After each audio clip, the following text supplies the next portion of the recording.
guest is from London, who is Dr. William Booth. He's lecturer in Latin American Studies at the University College of London. Thank you, Jane, for joining us here tonight on Asia One. Well, Dr. Booth, how significant is this designation practically? Does it give British authorities real tools against IRGC networks, or is it largely symbolic given that IRGC isn't a conventional presence in the UK? Well, it doesn't help the British government to combat the IRGC because, as you say, they're not really a presence here other than perhaps with links to some very fringe organisations. But it does have practical effects, and those are in two areas largely, one of which is that it's likely to make arrests or detention of people protesting and using certain slogans or placards much more draconian in the same way that we've seen with Palestine Action in the UK. And the other is it's going to make life very tricky for people who have to deal with Iranians, and certainly any Iranians who are employed by the state, because the IRGC is itself an arm of the Iranian state. So it's going to have lots of knock-on effects that are a little bit unpredictable at the moment.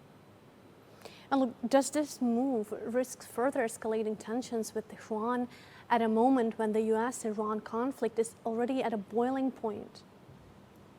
Certainly, and that's one of the arguments that's been used against it. The government tried to introduce this law in 2021, I believe, and some sets of the arguments against it were on the grounds that this was authoritarian overreach, and I think that is true. This is the kind of dying days of the Starmer government, and they are ramping up the Home Office's powers against protest and so on.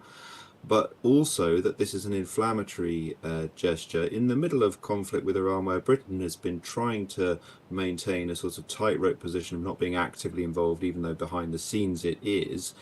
And this is a direct, obviously a direct challenge to Iran, and will very likely see a rupture of what diplomatic ties still remain between the two countries.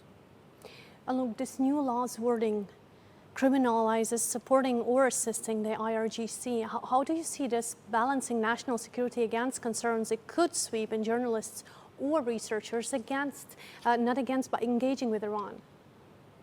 Yes, I mean, that's the crux of it, and it's going to be down to how do not only courts but also police define supporting or assisting. And as we've seen in previous versions of this kind of prescription, that can be very vague. That could simply mean being in contact with somebody who has seemed to have links with this organization. So I think, as you say, for researchers, for journalists, they're going to be having to be very cautious about this, and they may not even know how that law is going to be interpreted, because the police sometimes take a very broad interpretation of laws like this when they're actually on the street. Okay, and look, well, Britain held out longer than the US, Canada, Australia, and the EU on this. What changed and why now? I think, as I said before, you know, this is the last couple of weeks or month of Starmer's government before Burnham takes over. This may be the last month that Shabana Mahmood is Home Secretary, who's been a very authoritarian Home Secretary. I think they're ramping up their powers in that time. There's also the changing context of the conflict, which has now been going on for several months.